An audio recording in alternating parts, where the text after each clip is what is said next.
नाराजगी झलक रही है। इससे नाराजगी नहीं है, आपको खुशी होनी चाहिए कि आजमगढ़ में हमने अपना घर बनवा लिया। इन बीजेपी वालों ने नक्शा नहीं पास होने दिया तो हमने जुगाड़ से बना लिया। तो जुगाड़ कब तक चलेगा? जुगाड़ नहीं, क्या करें, बीजेपी वाले नक्शे नहीं पास कर रहे हैं तो घर बनाना पड़ा हमें जुगाड़ से। आपने तो सोचिए, आपको ये कहना चाहिए बीजेपी वालों ने घर क्यों नहीं बनने दिया। अच्छा, जुगाड़ कितने धूर्त हैं ये कि अगर हम घर बनाना चाहें आजमगढ़ में तो घर नहीं बनाने दे रहे हैं। बताओ, जुगाड़ की बात कर रहे हैं तो आपने तो बूथ अध्यक्षों तक के और सारे के नंबर डाटा तक अपने पास बुला लिए, रख लिए। तो ये जरूरी है ना कि हमारा बूथ कार्यकर्ता कैसे जीते। ये इस बार बूथ पर हमारा कार्यकर्ता लग करके जिताएंगे। धर्मेंद्र जी को कैसे आशीर्वाद दे रहे हैं? आशीर्वाद तो है ही है और रिकॉर्ड मतों से जीतने जा रहे हैं, ये सबसे बड़ा आशीर्वाद है। सीएम योगी कल और सबसे बड़ी बात है, सबसे बड़ी बात है जो जनता आशीर्वाद दे रही है इस बार, कमाल का वातावरण दिखाई दे रहा है, कमाल का समर्थन दिखाई दे रहा है और कोई वर्ग नहीं है जो आज समाजवादी पार्टी इंडिया गठबंधन का सहयोग न कर रहा हो। और कमाल तो ये हो रहा है कि जमाली भी अब आ गए हैं, तो बताओ गिनती कहाँ हो गई अब। सर एलायंस में प्रधानमंत्री का चेहरा कौन? चेहरे में चेहरा ढूंढ लेंगे, कौन होगा। सर प्रधान कह रहे बीजेपी की जितने भी जनसभा हो रहे हैं उसमें कहीं न कहीं दंगा हो जा रहा है, तो सफाइयों का ये हाल है, तो जीतने के बाद क्या करेंगे? हिटलर के बारे में आप पढ़ना, वो अपनी पार्टी के वर्कर्स को पुलिस की वर्दी पहना करके भेज देता था। मुझे ये लग रहा है कि जब से इन्हें 5 चरणों में ये हारे हैं और छठे 60 में सफाया होगा तो समाजवादी पार्टी की इमेज खराब करने के लिए ये बीजेपी अपने कार्यकर्ताओं को तो नहीं भेज रही है खराब करने के लिए। मान लीजिए यहाँ 20,000 हमारे लोग हैं, 5 आ जाए गड़बड़, तब क्या करोगे आप? तो ये बीजेपी वाले हैं और पुलिस बुला रहे अपनी सुरक्षा में और वर्दी उतरवा करके प्राइवेट ड्रेस पहना के अपने टेंटों में बैठा रहे हैं जिससे भीड़ नजर आए। और जहाँ यहाँ लोग हैं वहाँ पुलिस सुरक्षा कम है। आज तो थोड़ी पुलिस बढ़ी है, लेकिन कल लालगंज में आप थे तो क्या पुलिस थी। सर आजमगढ़ दौरा उत्तर प्रदेश, पहले तो इसी पे बता दीजिए क्या आजमगढ़ और उत्तर प्रदेश। देखिए 4 जून को 12 बजे पिक्चर रिलीज हो जाएगी और उसका नाम होगा एक थी भारतीय जनता पार्टी। लगातार जनता का गुस्सा बढ़ता चला जा रहा है और साथ में चरण आते आते आप देख लेना, साथ में आसमान पर होगा पूर्वांचल की जनता और खासकर इन 2 चरणों की जनता भारतीय जनता पार्टी को कभी स्वीकार नहीं कर सकती। इन्होंने आरक्षण खत्म कर दिया, इन्होंने नौकरियां नहीं दी, जो समय समय पे बुलडोजर लेकर के घूमते थे उन्होंने जानबूझ करके पेपर लीक कराया। आखिरकार एक भी पेपर लीक कराने वाले की जानकारी नहीं हुई, न उस पर बुलडोजर चला। और जो लोग 400 पार की बात कर रहे थे वो 400 हारने जा रहे हैं और 400 पार को भी अगर हम समझें गिनती तो इसका मतलब यह है कि 400 पार जितनी सीटें थी वो जीतने जा रहे हैं। अगर हम कहें नदिया के पार, सड़क के पार या हम कहें इसके उस पार, तो क्या हुआ कि उसके बाद कितनी सीटें, तो उसके बाद तो केवल बनती हैं 143 सीटें। और यकीन करना 140 करोड़ जनता इस बार इन्हें 140 सीटों के लिए भी दर्शा देगी। और जो कहते हैं शहजादे कहना थक नहीं रहे हैं, इस बार शहजादे उन्हें शह देने वाले हैं और ऐसी मात देंगे कि आप देखिएगा उनकी गिनती कहाँ पहुँच जाती है नीचे।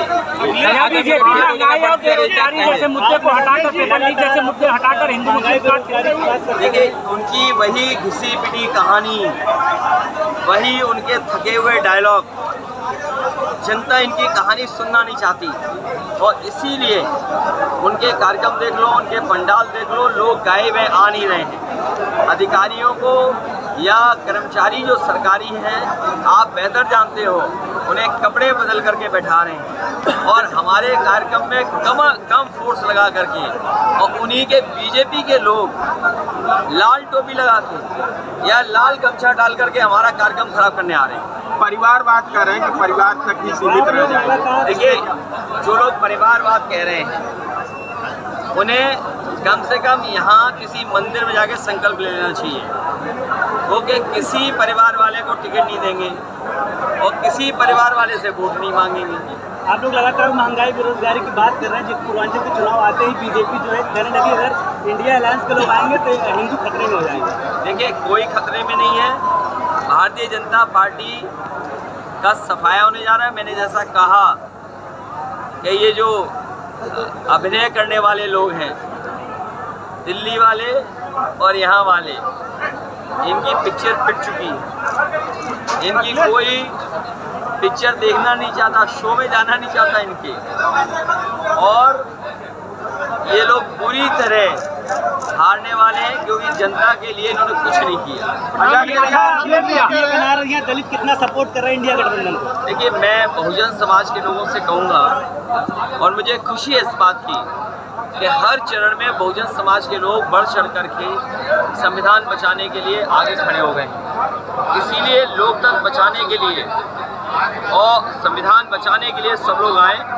मैं बहुजन समाज से भी विशेष अपील करूंगा कि वो आए और बाबा साहब का दिया हुआ संविधान है उसको बचाएं। पीएम मोदी लगातार 2 बार दौरा कर चुके हैं और सीएम लगातार 3 बार दौरा करके गए हैं। उनका लगातार यही भाषण रहता है कि सपा ने आजमगढ़ को आतंकगढ़ बना दिया था और हमने 10 साल में बहुत कुछ आजमगढ़ में बदला है। देखिए, इन दोनों नेताओं को दिखाई नहीं दे रहा है, पता नहीं क्या है। ये जो पूर्वांचल एक्सप्रेस वे है, आपसे बेहतर कौन जानेगा। यहाँ का मेडिकल कॉलेज है, यहाँ की हवाई पट्टी है, यहाँ का एग्रीकल्चर कॉलेज है, यहाँ पे सब स्टेशन हैं, जिला अस्पताल है, 100 बेड हॉस्पिटल है, एम्बुलेंस है आपके, और तमाम सुविधाएं जो दी गई थी वो समाजवादियों की देन है। सर, भीड़ को देख के क्या लग रहा है आजमगढ़ में? सब प्रधानमंत्री ये कह रहे हैं। भटौली गांव के लोगों का भी बहुत बहुत धन्यवाद। भटौली गांव के लोगों का धन्यवाद जो हमेशा अपनी जगह देते हैं जहां कार्यक्रम का आयोजन होता है। भटौली की जनता को धन्यवाद। जब भी कार्यक्रम हुआ है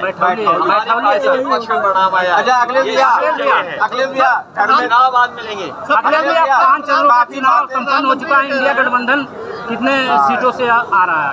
देखिए, इंडिया गठबंधन और यूपी का मैं बता दूं आपको, अभी तक तो मैं सोचता था कि 80 में 79 सीटें जीतेंगे, लेकिन जो माहौल देखा मैंने भदोही और आसपास, इस बार क्यूटो भी बीजेपी हारने वाली है और क्यूटो को हराने वाले कोई नहीं है, उनके अपने लोग हैं जो हरा रहे हैं उन्हें। आजमगढ़ पे बार बार आरोप लगता है कि यहाँ पे गतिविधियाँ जो भी थी टेररिज्म, उनके सहयोगी आपके, उनको घर मकान नहीं मिलता था, हमने उनको मकान दिया, संगीत आप दिया। ये बताओ, कोई मुख्यमंत्री केस वापस नहीं ले सकता है। हालांकि हमारे मुख्यमंत्री विशेष थे जिन्होंने अपने केस वापस लिए, अंततः कोर्ट तय करता है। इन्हें बताना चाहिए कि पेपर लीक में इतने नौजवान नौकरी करना चाहते थे, आपने उनका जीवन क्यों बर्बाद कर दिया। अग्निवीर जैसी व्यवस्था लाए हैं आप, क्या आप सीमा की रक्षा इनसे करवा लेंगे? आप 4 साल की ट्रेनिंग में, 4 साल की नौकरी में क्या चीन जैसा बड़े देश से मुकाबला कर लेंगे? आपकी ज़मीनें कब्जा कर रहा है। और मैं कह के जा रहा हूँ आपसे, आप किसी भी बीजेपी वाले से पूछेगा कि रिजांगला का जो मेमोरियल था, जो कभी बनाया था हमारी फ़ौज ने, जो फ़ौज हमारी बहादुर फ़ौज थी जिसने चीन से हमारी ज़मीन बचाई थी, और जो शहीद हुए थे उनके बारे में कहा गया कि आखिरी बॉडी तक और आखिरी बुलेट तक फ़ौज लड़ी थी। आखिरी आदमी जो फ़ौज का था वो भी लड़ा और आखिरी बुलेट तक वो लड़ाई चली थी। दुनिया में ऐसी लड़ाई नहीं हुई, उसमें हमारे फ़ौज के लोगों ने ज़मीन बचाई थी। वो बहादुर फौजियों के याद में मेमोरियल बना था, वो मेमोरियल छीन लिया चीन ने। लेकिन हमारे ये बहादुर लोग, बीजेपी के लोग चुप बैठे हुए हैं। क्या इनके पास है? इसलिए मैं कह रहा हूँ मंत्रिमंडल तो बदलेगा ही बदलेगा।